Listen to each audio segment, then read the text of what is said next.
Hello, and welcome to Dardingli's Interviews, a space created by professionals for professionals of the real estate industry. Interviews will be available on Spotify and YouTube on the 1st and 15th of every month. Tune in to stay updated with the latest in real estate trends.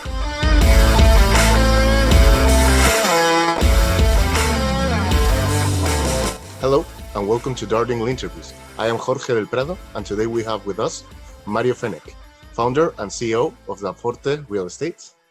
Mario has over 30 years experience in the local real estate market, and he's an active member of the Malta Developers Association.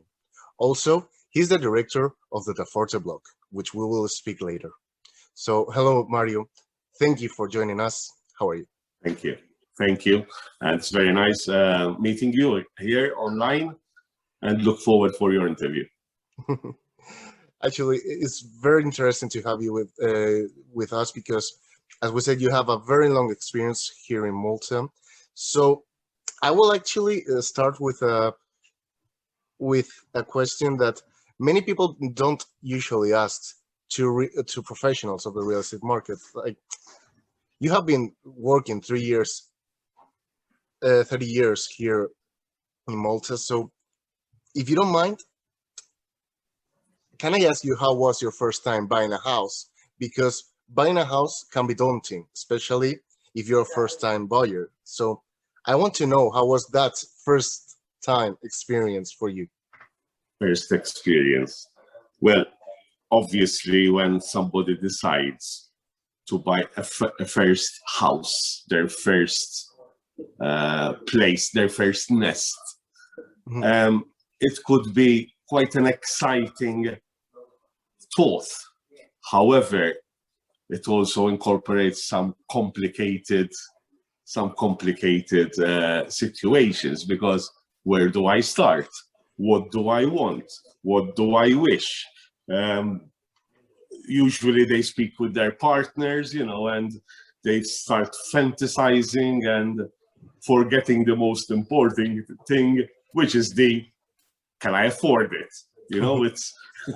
It's all about I wish that, I wish pool, I wish a maisonette, I want a terraced house, and everybody starts speculating, which is quite normal, because there's nothing wrong in fantasizing, and there's nothing wrong in dreaming of having a nice house. You asked me a question, what about my first time buy? Mine was quite different, actually, because I was given a house in Birkirkara. I started my early married life in a oldish house. However, then obviously being in the business, being an estate agent, I was looking a lot of houses on every day. We see a lot of houses, and ideas start coming, and I didn't like anything because there were nice points in one house that lacked other points which are nice in other houses. And I wished to combine everything. So I worked hard, because you really have to work hard even in those days, when property was much cheaper. All right, because I remember my first sale was a terraced house in Ikleen at 12,500 Maltese lire. Then that is cheap. At a terraced house in Ikleen today, in a good area, you would need about 600,000 euros. If you're lucky. Yes. It's not a question of lucky, because in those days, even the wages, they were 25 lira a week or 30 lira a week. That were the average wages. So basically, trying to save 12,500 lire was quite a feat.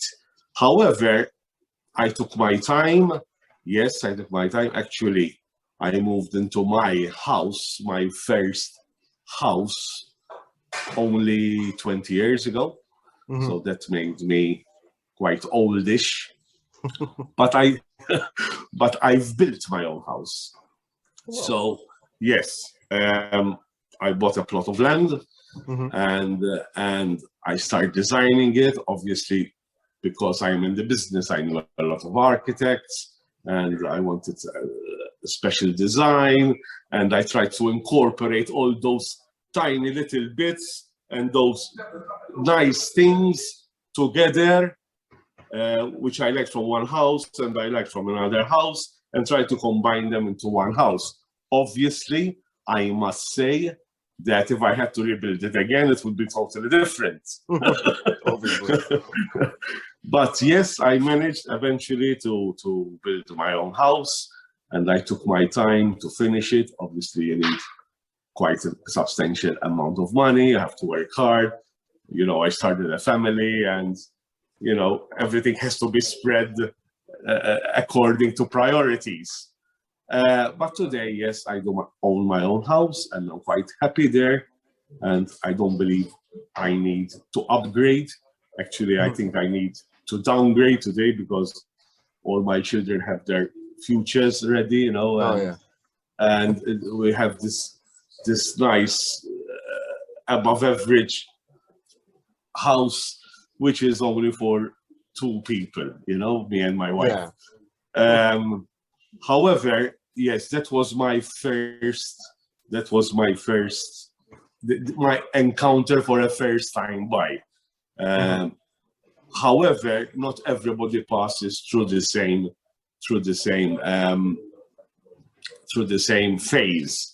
A lot of people, they start by first having a thought, then they start looking around, especially in websites, and then they start obviously putting ideas on paper, and then they start looking around. However, sometimes they do it the wrong way, and this is quite frustrating, because their expectations, their original expectations, couldn't be met from the beginning. You know what I mean? And there are times where they have to put their feet down on the ground again and start afresh, and putting the basics and the most important things as priorities, which is, unfortunately, the question, how much do I afford? So, because it's pointless sometimes thinking about having a pool and having solar panels and having 4 bedrooms and having a big garden, when then at the end of the day, all these expectations are put down to nothing, when you see that your purse only can afford a 1-bedroom apartment or a 2-bedroom apartment.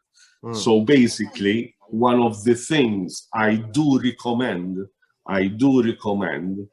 when to start even looking at property is find a good estate agent. And the good estate agent is not found because of the big company he is with, or because the brand is, because he is a good estate agent, and that can be found from the websites of estate agents and how their inspections, their listings are made. You would realize after reading certain listings that certain agents explain, and the description of the property and the way the photos are, they are different from other estate agents. That's because it's the dedication and time that particular agent takes for marketing that property. It starts there. Then you can see in a lot of websites, on our website, for example, you can see all the listing of that particular agent. So you can get a feel of the person. You can also phone the person, have a chat, and a good estate agent, especially one who has quite a number of years of experience behind him, will try and set up a meeting, which is the best way to do it. Sit down and start talking, not what you wish, not what you want, but what you can afford. Yeah, exactly. and on what you can afford. And this is done by not one question, how much do we afford? No. Did you go at the bank? Can you get me your pay slips? I can work it out for you. Is somebody going to loan you money? Are your parents going to give you money? Let's see how much we can put in this piggy bank before we go out there and see what we could find the best possible way, value for money, for what we can afford. Know our range. Yes, yes. And sometimes they do it even the wrong way. People just go directly to the bank when the banks are there. Banks have their own business and they want to get clients. However, we as estate agents go to certain banks, to certain bank managers, because today bank loans are only issued from head offices. Before, it was under the discretion of the branch manager, but now it's only through head offices. All the big banks have head offices, and every manager does his proposal to head office for a certain loan. It's the difference between one proposal and the other is the way of presentation. It's how the bank manager presents his clients to head office. You know how it is. It's how to describe, and the way you describe the functionality, the issues, the way what they work, if it's a career, if it's just a job. How can you understand what I'm valuable going? clients? And we, as estate agents, choose particular bank managers because we know they have a certain passion, like estate agents themselves. There are estate agents and there are estate agents. Some estate agents have more passion for the work than others, which see it mostly as a way of income. Other estate agents see it as part of their career, as something they love doing. You know, I've been nearly 40 years in this business, and believe me, it's not something that because it's like a job. It's because I love it. And there's a lot of people like me in this business, and to survive for long years in this business, you really have to love it, because it is a passion. Yes, an exceptional one. Yes, it is a passion. And when we choose certain estate agents, they try to help their customers see the actual scenario of their position at the moment, and they can give also a forecast of the near future according to their careers they have or jobs, because it's not a question of how much you earn, it's what career do you have. If you're a doctor, if you're studying for a doctor, you're a student studying for a doctor, and then you are in your last year, even though your income is at the moment very low, the bank sees you. Yes, the bank sees you as a very good potential customer because you're on that career, and eventually in 5 years' time, in 7 years' time, your inflows which would be much greater because your career supports it. However, a stable job. If you have just a basic job, whatever it is, and you're earning 2,000 euros a month, that 2,000 euros a month, even if it sounds big, the job you have cannot be extended. And once you have a family and perhaps a couple of children, those resources go down. So the potential, the bank sees you in another way. There is no system. Sometimes you say, well, the websites of the bank, you have the bank calculator, you just put on the numbers and you've got the value. It's nothing compared to that. Actually, the banks treat their customer on an individual basis. They call for them, make an appointment, they ask detailed questions, especially about their future, especially about their past. For example, if there is somebody who is earning a lot of money, but yet has the vice of gambling, for example, the bank can see that as a potential risk.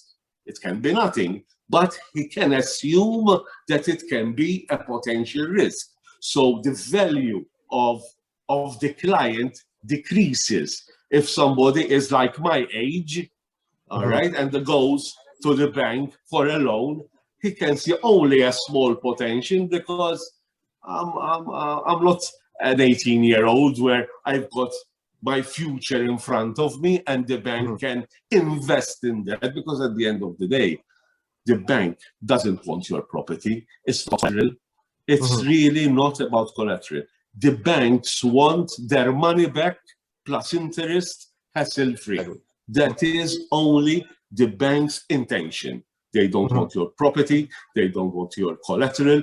They don't want to, even if your parents makes a personal guarantee, they don't want to go on your parents. They only want their money back without problems. Unfortunately, these last couple of years, because of circumstances which were not forecasted anyway, yes, a lot of people had problems, all right, financially, and the banks supported them. Because that's the way it had to be done. The bank supported them, and they gave them moratoriums, and so that's how it goes. So the most important thing about buying your first property, I think, in my opinion, number one, using an estate agent. And why? Why do you use an estate agent? To avoid the mistakes of the banks, first of all. Yeah, that's it. The only personal interest in an estate agent is to sell you a property, one out of the hundreds or thousands of properties he has or she has from the database, right? If you go to a property owner, he's got those 3 properties, and that's what he wants to sell you. One of those 3. When an estate agent has a database of 12,000, in our case, 22,000 live properties, all right, available. So it doesn't mean you have to take this, at least take one of the 22,000. So it's like going to a trade fair. You're going to buy a fridge, you go to a trade fair where you'll see 100 different fridges with 100 different prices. So you've got the freedom of choice. You can evaluate what's the best value for money that you can afford. But if you go to one shop and he has only 2 fridges, you have to only choose one of those 2. And one of those 2 could be neither the best one for you. So that's why an estate agent also can guide you to the right way because of previous experience to acquiring your property. If, for example, an estate agent never shows you, it would be very unwise, let's say, that an estate agent shows you a property that has technical problems. Why? Because an estate agent's intention, as the only earning the estate agent gets, is when he does a contract. If a property has problems, the contract is either never going to be done, or else it's going to get delayed and delayed and delayed, which is not the intention of an estate agent. So, saying this, putting it all together, it's like an estate agent is filtering the properties that he's showing you. He's showing you properties that can qualify and can be acquired without any problems. Can you or at least not if the owner had lied to the estate agent, and the estate agent is trying to sell this lie because the owner gave him this lie. We wouldn't know unless we see the paperwork. But let's say 95%, 98% of owners don't lie, because at the end of the day, the truth is going to come out. Yeah. The truth is going to come out. So an estate agent is filtering the property for you. So he's Saving a you time, guide. saving you money. Yes, he's a guide. He's showing you a large selection. All right. Number 3, he's filtering the bad properties out from the good, and he's showing you the good, because these can be sold.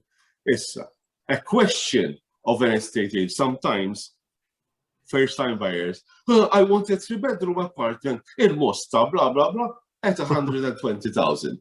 These don't exist. These don't exist. Sometimes it's better to buy a 1-bedroom that has a good resale value than a 2-bedroom or 3-bedroom, which is crammed, which is a leftover, basically, just because you can afford what you call a 3-bedroom. So an estate agent will help you decide these things. Also, some of the things, unfortunately, first-time buyers don't have control of is a lot of first-time buyers rely on third parties for money. Because, as you know, the bank will only give a maximum of 90% of the value. So a first-time buyer has to come up with the 10% deposit, and then another taxes or notary fees, so another 2-3% in money that you have to pay to acquire the contract. So let's say about 13% of the value of the property they have to have in cash. It's it's not only the price of the house, it's all those expenses that usually we don't think about. Yeah, and architect fees and other fees that have to be paid. The thing is, when I was 19, 20 years old, the last thing I had in mind is saving to buy a property. You know, you're young, you feel good, you want to show, you know what I mean? Yeah. I've been there, and I think you've been there too. So we start relying on the parents, or perhaps a grandma. She wants to give me 5,000, 10,000 euros, or they want to fork out the deposit for us. All right. So we are relying on third parties for income, and that's another mistake. The mistake is not that the family, the first family, the parents or the grandparents want to help their nieces or their kids.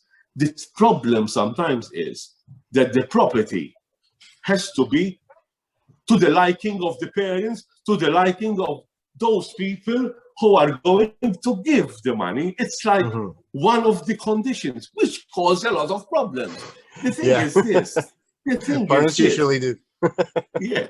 When you're buying a garage, when you're buying a commercial property, when you're buying something that you're not going to live in yourself, that is quite easy because logic comes in. That's all logical. However, when you're going to buy your first time property, that's very emotional. It's a question of love. You fall in love. A property is purchased in the first 8 seconds. People don't actually see it from the inside. Yet, as soon as they go in the front door, you can see it in their face. They are going to invent 1,001 excuses to buy that property. Yeah. Because they fall in love. It's like me and you when we are younger, we go out and we see this lovely person and we say, wow, you know, we were stupid. Beautiful. Can you understand? Because you fall in love. Yes, the thing is this. When you have first-time buyers looking at property and they fall in love with this property, but yet they need the approval of the person who's going to give out the cash, that causes huge problems. Because one person is seeing it from a logical point of view, and yet the couple The person who want to live in it are seeing it from an emotional point of view. So that's another mistake. You know, if I'm a parent and I'm going to give 10,000 euros to my son, I wonder how give 10,000 I know they're euros to going. my son, not give them to him with condition.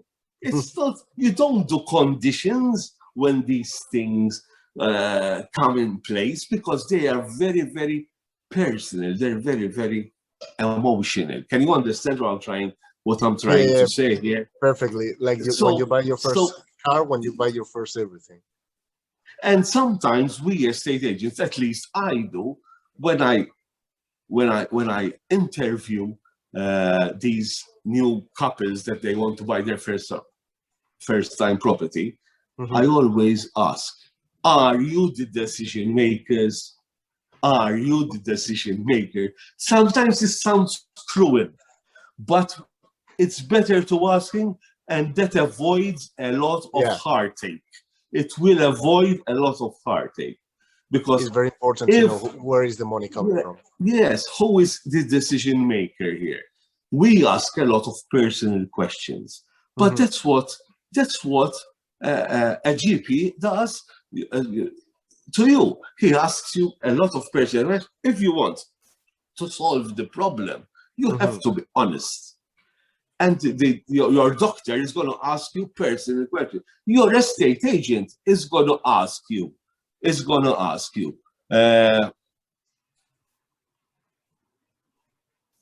Sorry, we got cut.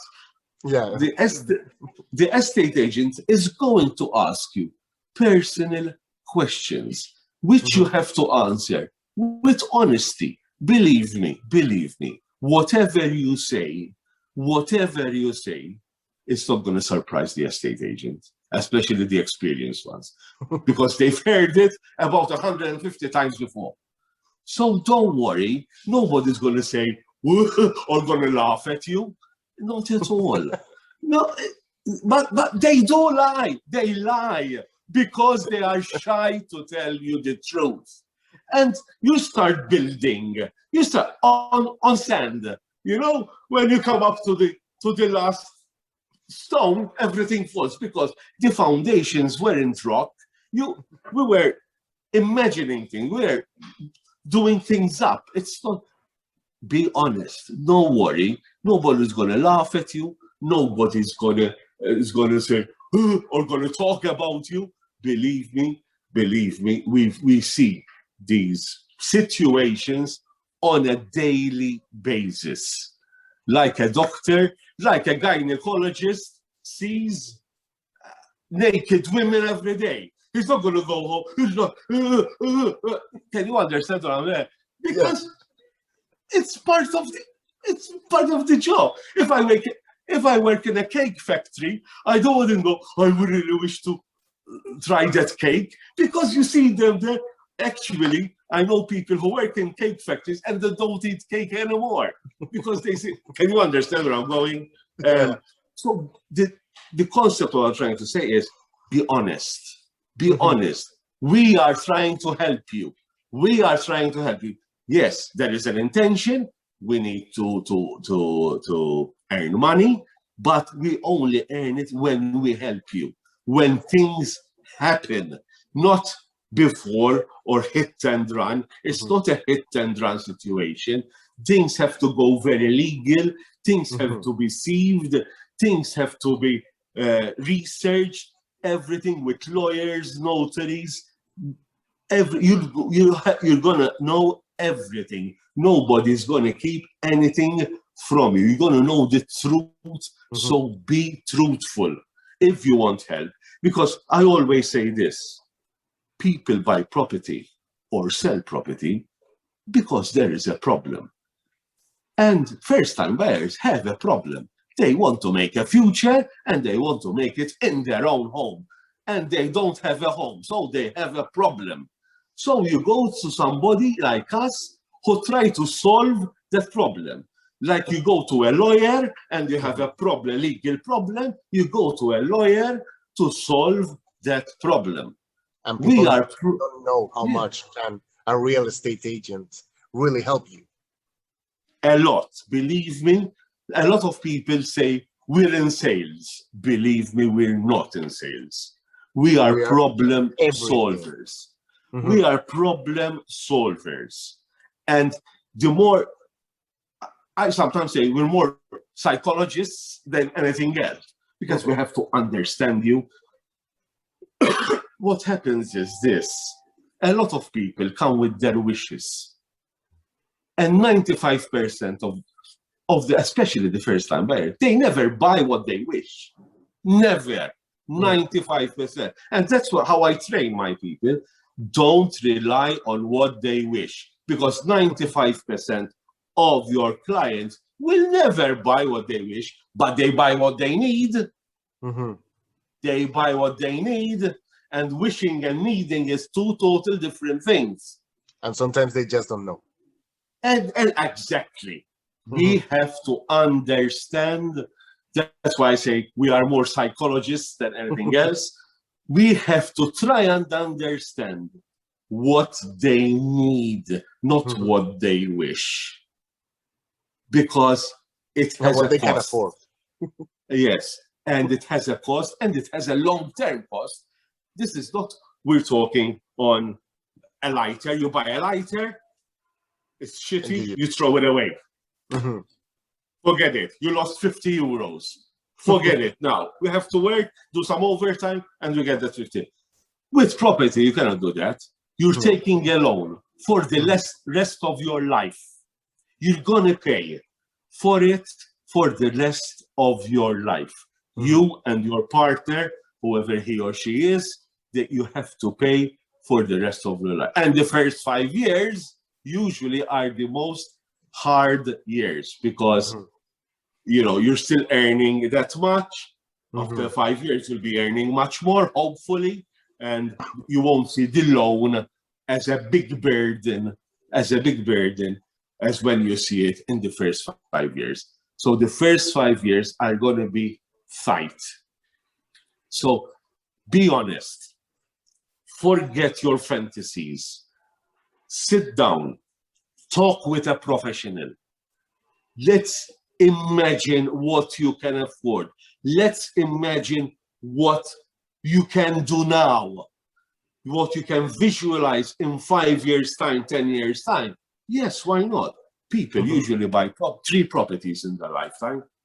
Their first time buy, then they have a family or whatever, they need bigger space, so and they have better income, so they upgrade. Then they grow oldish, like me, and they say, this big place, I don't need it anymore, and it's a burden on my wife, and we're not young anymore. Why do we need 200 square meters? Why don't we downgrade again? And we sell and buy something smaller. So that's the cycle, usually the cycle of property. People buy 3 properties a day. Now, 3 properties in a lifetime. So it is also important that when you buy your first property, it has an appreciation value. That every year, this property, because it's in a good area, because location, we always say that, okay? Where usually other places go up by 10% per year, because this is in a much better area. It's not the biggest place. You could have afforded somewhere else bigger, but not in such a good area. But this is being in such a good area, it has an appreciation value of 15% a year.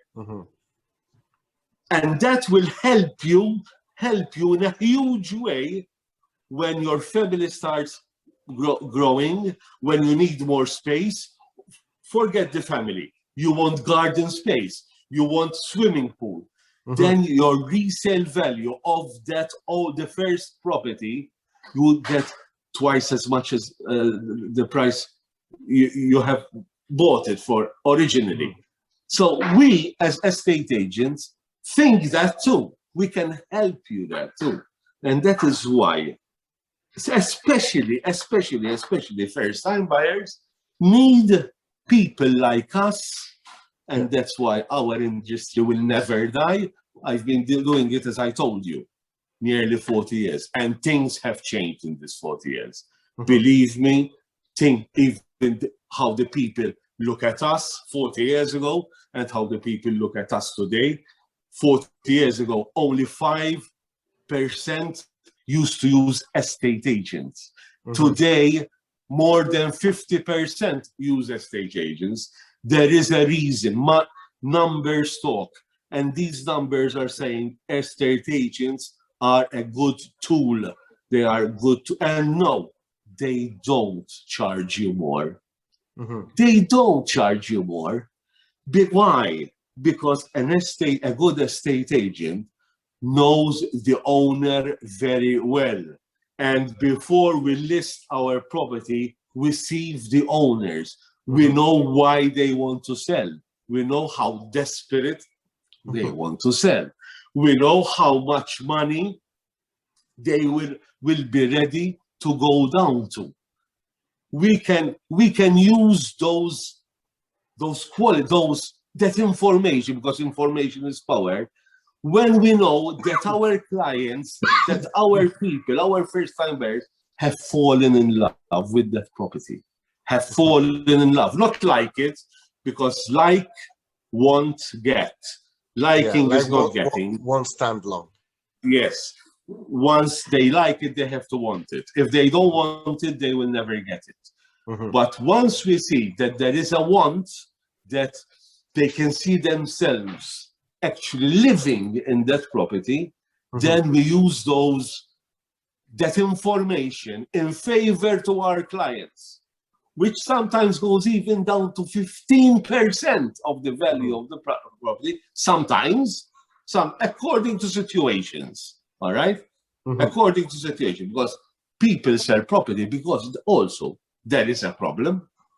People sell property because people need to upgrade, so they want to sell their first one. People want to downgrade, separation cases, court cases, inheritance, they want. It's how desperate they want to sell, how financial problems, it happens, especially in 2008, when the financial crisis all over the world, it was felt immediately, all right? Properties went down even by 30% in 2008.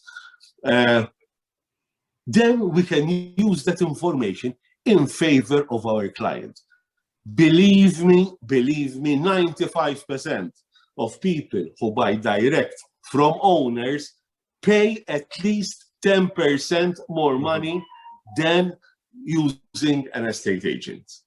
And because as soon as the owner realizes that they want the property, they get tight on price.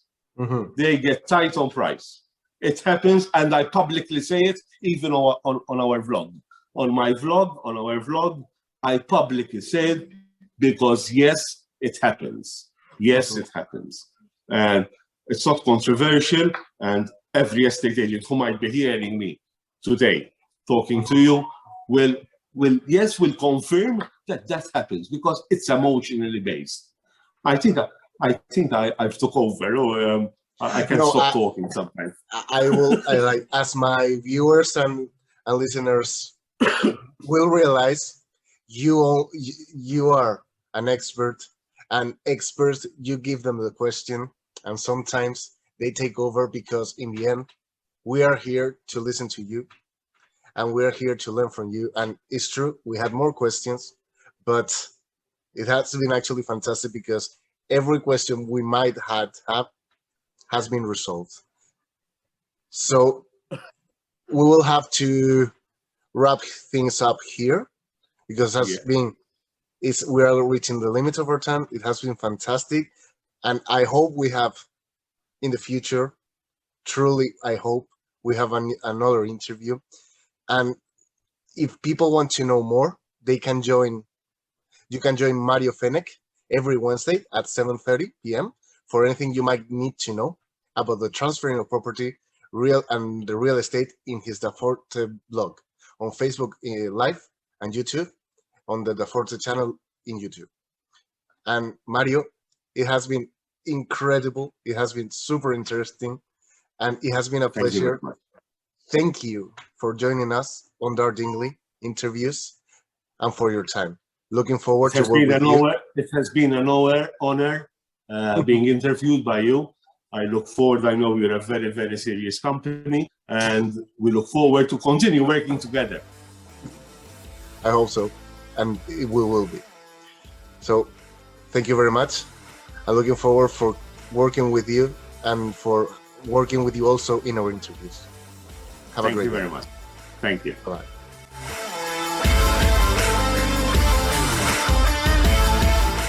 Are you enjoying Dardingli's interviews? If you have any suggestions, questions or requests, you can contact us through our social media or at dardingli.com. Dardingli, the biggest Maltese property platform for owners and agencies. See you at the next programme.